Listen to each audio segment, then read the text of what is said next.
بسم الله الرحمن الرحيم تبارك الذي بيده الملك وهو على كل شيء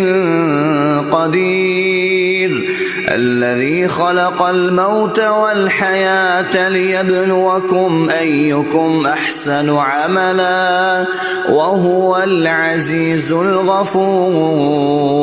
الذي خلق 7 سماوات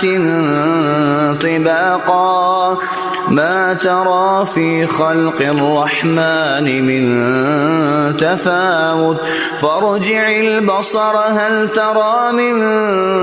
فطور ثم ارجع البصر كرتين ينقلب إليك البصر خاسئا وهو حسير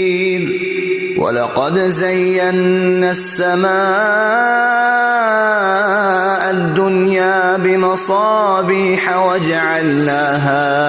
وجعلناها رجوما للشياطين وأعتدنا لهم عذاب السعير وللذين كفروا بربهم عذاب جهنم وبئس المصير إذا ألقوا فيها سمعوا لها شهيقا وهي تفور تكاد تميز من الغيظ كلما ألقي فيها فوج سألهم خزنتها ألم يأتكم نذير قالوا بلى قد جاءنا نذير فكذبنا وقلنا ما نزل الله من شيء إن أنتم إلا في ضلال كبير وقالوا لو كنا نسمع أو نعقل ما كنا في أصحاب السعير فاعترفوا بذنبهم فسحقا لأصحاب السعير إن الذين يخشون ربهم بالغيب لهم مغفرة وأجر كبير وأسروا قولكم أو اجهروا به إنه عليم بذات الصدور ألا يعلم من خلق وهو اللطيف الخبير والذي جعل لكم الأرض ذلولا فامشوا في مناكبها وكلوا من رزقه وإليه النشور أأمنتم من في السماء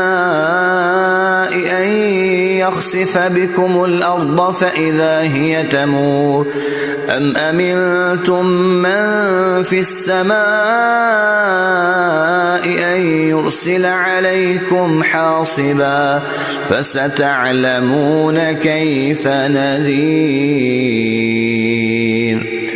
ولقد كذب الذين من قبلهم فكيف كان نكير أولم يروا إلى الطير فوقهم صافات ويقبضن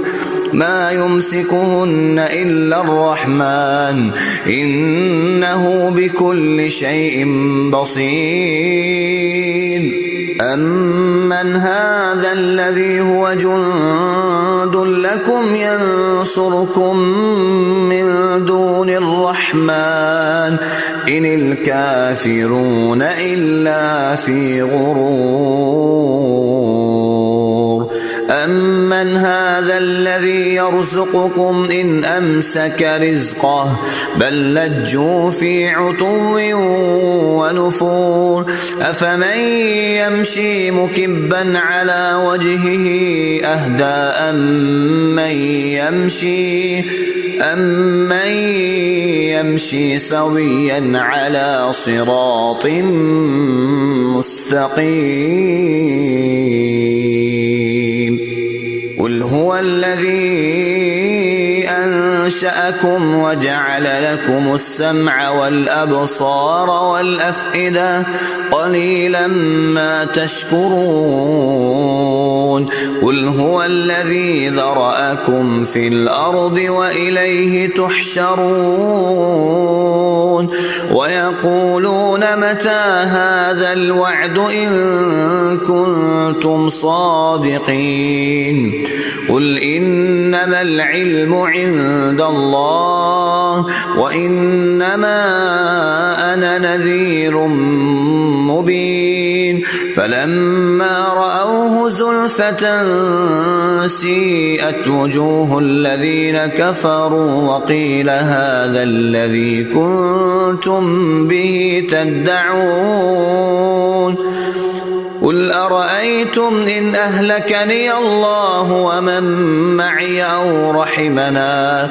فمن يجير الكافرين من عذاب أليم قل هو الرحمن آمنا به وعليه توكلنا فستعلمون من هو في ضلال مبين قل أرأيتم إن أصبح ماؤكم غورا فمن يأتيكم